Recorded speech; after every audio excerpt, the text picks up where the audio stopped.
Assalamualaikum warahmatullahi wabarakatuh. Perkenalkan, nama saya Siti Lutfiah Mawaddah dari kelompok 3. Nah, di sini saya akan menjelaskan konsep dari pendidikan seumur hidup. Nah, berbicara mengenai pendidikan, pendidikan sendiri merupakan usaha dari manusia dalam pembentukan manusia seutuhnya, yang dalam hal ini mencakup kemampuan mental, berpikir, sosial, dan lainnya. Sedangkan apabila kita berbicara mengenai seumur hidup ini dapat diartikan sebagai selama kita hidup dari lahir hingga meninggal nantinya. Atau juga dapat dikatakan sebagai bahwa selama raga kita masih memiliki roh. Apabila kita satukan kalimatnya, pendidikan sepanjang hayat atau pendidikan seumur hidup adalah sebuah sistem konsep-konsep pendidikan yang menerangkan keseluruhan peristiwa-peristiwa kegiatan belajar mengajar yang berlangsung dalam keseluruhan manusia. Nah, pendidikan seumur hidup atau yang disebut dengan lifelong education sendiri adalah pendidikan yang menekankan bahwa proses pendidikan berlangsung terus-menerus sejak seorang dilahirkan hingga meninggal dunia. Pendidikan ini dapat dilaksanakan secara pendidikan formal, informal, ataupun non-formal. Nah, apa sih yang mendasari orang itu belajar seumur hidup atau melakukan pendidikan seumur hidup? Apabila kita lihat secara antropologis, yang mendorong pendidikan seumur hidup adalah atas dasar bahwa anak dan orang dewasa memiliki perbedaan yang nyata. Maksudnya di sini adalah jika kita tinjau dari masalah yang dimiliki anak-anak, maka mereka bermasalah dan memiliki masalah ketika proses belajar. Nah, apabila kita tinjau permasalahan yang dimiliki orang dewasa, maka mereka memiliki permasalahan pada sistem berproduksi. Itulah yang dimaksud dengan perbedaan nyata antara anak dan orang dewasa. Selanjutnya, yaitu tujuan dan strategi pendidikan seumur hidup. Nah, tujuan pendidikan manusia seutuhnya dan dilaksanakan seumur hidup adalah untuk mengembangkan potensi kepribadian manusia sesuai dengan kodrat dan hakikatnya. Seperti yang kita tahu, potensi dan kemampuan manusia itu berbeda-beda tiap individunya. Apabila kita melaksanakan pendidikan seumur hidup, kita dapat bereksplorasi untuk terus mengembangkan kemampuan dan potensi dari diri kita. Yang kedua, untuk menumbuhkan kesadaran bahwa proses pertumbuhan dan perkembangan kepribadian manusia bersifat hidup dan dinamis. Nah, jika kita melakukan pendidikan seumur hidup ini, kita terus mengalami pertumbuhan dan perkembangan. Nah, globalisasi juga berpengaruh dalam pertumbuhan dan perkembangan kita. Kita ini hidup dan terus bergerak atau yang disebut dengan dinamis. Selanjutnya ialah untuk mempertahankan dan meningkatkan mutu kehidupan. Apabila kualitas SDM kita baik, maka kita dapat meningkatkan taraf dan mutu kehidupan kita. Selanjutnya, menurut Sulaiman Yusuf, strategi pendidikan seumur hidup meliputi, yaitu konsep dasar pendidikan seumur hidup, yaitu yang pertama sebagai tujuan atau ide formal, yang kedua sebagai respon terhadap keinginan, yang ketiga sebagai cara yang logis untuk mengatasi problem, yang keempat sebagai dasar dari desain kurikulum. Nah, yang kedua atau selanjutnya, arah dan alasan pendidikan seumur hidup. Nah, pendidikan seumur hidup dalam rangka menambah pengetahuan dan keterampilan yang dibutuhkan di dalam hidup umumnya diarahkan kepada yang pertama itu kepada orang dewasa. Mengapa sih kepada orang dewasa? Karena orang dewasa atau generasi muda ini sebagai penerus bangsa. Mereka membutuhkan pendidikan seumur hidup untuk mengembangkan potensinya dan untuk memenuhi self-interest dari mereka atau keinginan diri sendiri. Yang kedua, yaitu kepada anak-anak. Nah, anak-anak sendiri merupakan tempat awal dari orang dewasa. Pendidikan anak-anak itu harus diawasi dan diperhatikan oleh orang dewasa agar mereka dapat mendapatkan pendidikan yang layak untuk masa depan nantinya. Selanjutnya, karakteristik pendidikan seumur hidup. Nah, karakteristik yang saya cantumkan di sini hanya 5. Yang pertama, hidup, seumur hidup, dan pendidikan merupakan istilah pokok yang menentukan lingkup dan makna pendidikan seumur hidup. Yang kedua, pendidikan tidaklah selesai setelah berakhirnya masa sekolah, tetapi merupakan sebuah proses yang berlangsung sepanjang hidup.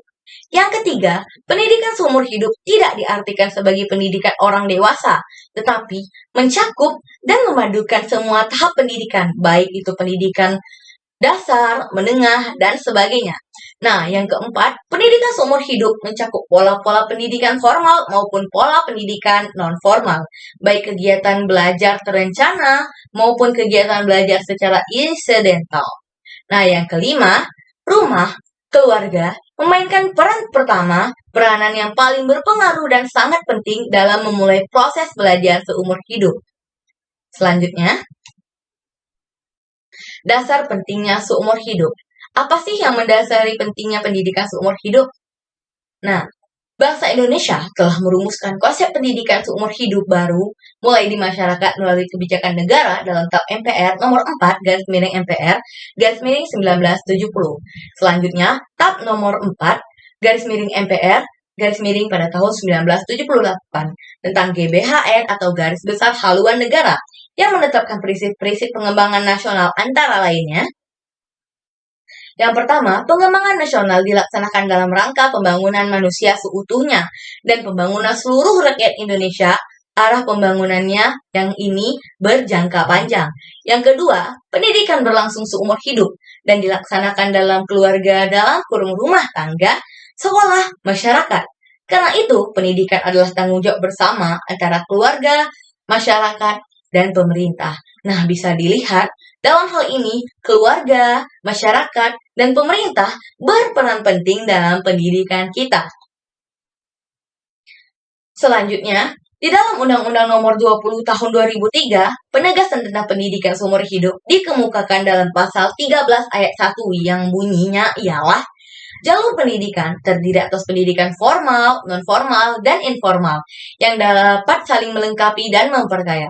Jadi, dapat pula dikatakan bahwa pendidikan dapat kita peroleh dengan dua jalur, yaitu jalur pendidikan sekolah, seperti SD, SMA, SMP, dan jalur pendidikan di luar sekolah, seperti seminar, dan lain sebagainya. Apa sih alasan pentingnya pendidikan seumur hidup? Nah, hal ini didasari oleh yang pertama, keterbatasan kemampuan pendidikan sekolah. Seperti yang sudah saya jelaskan sebelumnya, bahwa potensi dan kemampuan seorang itu berbeda-beda. Banyak kita lihat pengangguran yang telah sarjana itu tidak mendapatkan pekerjaan. Hal ini didasari oleh tidak dapatnya ilmu yang mereka terapkan dari sekolah. Maka, kita perlu melakukan pendidikan seumur hidup dapat terus mengembangkan potensi dan kemampuan kita. Yang selanjutnya, yaitu perubahan masyarakat dan peranan sosial. Nah, globalisasi mempengaruhi perubahan masyarakat dan peranan sosial. Kita hidup dengan terus mengembangkan teknologi. Teknologi terus berkembang, sehingga kita harus menyesuaikan diri dalam perubahan teknologi tersebut. Maka kita harus terus belajar agar dapat menyesuaikan diri dengan perubahan globalisasi. Selanjutnya, pendayagunaan sumber yang masih belum optimal. Indonesia memiliki sumber daya alam yang sangat berlimpah, namun SDM dari negara kita kurang dapat mengelola sumber daya alam tersebut secara optimal, hingga negara-negara lain mengambil alih untuk mengelola SDA tersebut. Maka oleh karena itu kita harus terus-menerus belajar sehingga kita dapat mengolah SDA negara kita sendiri secara optimal. Selanjutnya, indikator mutu program pendidikan seumur hidup.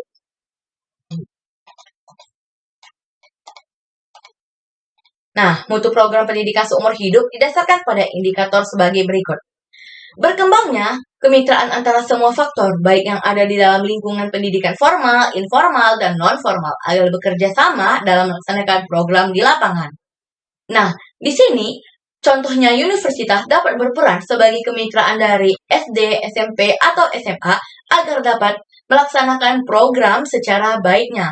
Yang kedua, kegiatan difokuskan pada kebutuhan peserta belajar dan peserta belajar potensial, sejalan dengan kebutuhan pribadi, lembaga, masyarakat, dan pasar kerja. Yang ketiga, adanya jaminan ketersediaan sumber belajar disertai pembiayaan yang memadai. Yang keempat, tersedianya akses untuk belajar apa saja, dari siapa saja, di mana saja, dan kapan saja, sesuai dengan kaidah moral dan hukum yang ada. Selanjutnya, adanya penghargaan yang berimbang kepada hasil pendidikan formal, informal, dan non-formal. Yang selanjutnya, terciptanya budaya belajar pada semua jenjang, jalur, dan jenis pendidikan. Yang terakhir, adanya mekanisme penjaminan mutu melalui evaluasi dan mentoring secara berkelanjutan. Nah, pendidikan seumur hidup pada suatu masyarakat terlibat pada indikator berikut. Pendidikan yang luas. Maksudnya di sini adalah apabila suatu masyarakat tersebut memiliki pendidikan yang luas dan pendidikan yang berkelanjutan yang tinggi, maka mutu dari suatu masyarakat tersebut akan dapat dikatakan membaik. Selanjutnya, masyarakat belajar atau learning society. Nah, apabila suatu masyarakat menggemari, mencintai hal belajar, maka pendidikan seumur hidup pada masyarakat tersebut dapat dilakukan.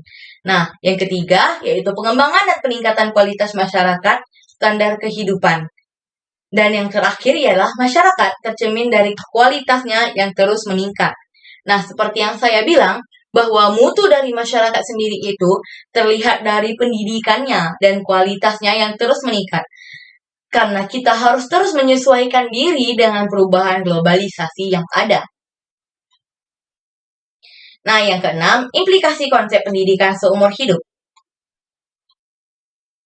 Implikasi pendidikan seumur hidup pada program pendidikan dapat dikelompokkan menjadi beberapa kategori, yaitu pendidikan baca tulis fungsional. Nah, realisasi baca tulis fungsional minimal memuat dua hal, yaitu memberikan kecakapan membaca, menulis, dan menghitung yang fungsional bagi anak didik, dan menyediakan bahan-bahan bacaan yang diperlukan untuk mengembangkan lebih lanjut kecakapan yang telah dimilikinya.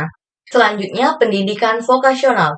Nah, pendidikan vokasional ini ialah pendidikan yang bertujuan untuk orang yang berada di batas usia sekolah atau yang berhenti sekolah untuk dapat terus melanjutkan pendidikannya agar kita dapat meningkatkan taraf kehidupan dan SDM dari negara kita. Selanjutnya, pendidikan profesional. Pendidikan ini ditujukan untuk orang yang sudah mendapatkan pendidikan yang lebih tinggi seperti profesor, atau S3 dan lain sebagainya. Tantangan yang mereka hadapi tentunya saja lebih besar daripada pegawai atau pendidikan yang di bawahnya. Sehingga mereka harus terus berkembang dan menciptakan sesuatu agar dapat meningkatkan taraf kehidupan kita juga. Selanjutnya, pendidikan ke arah perubahan dan pembangunan.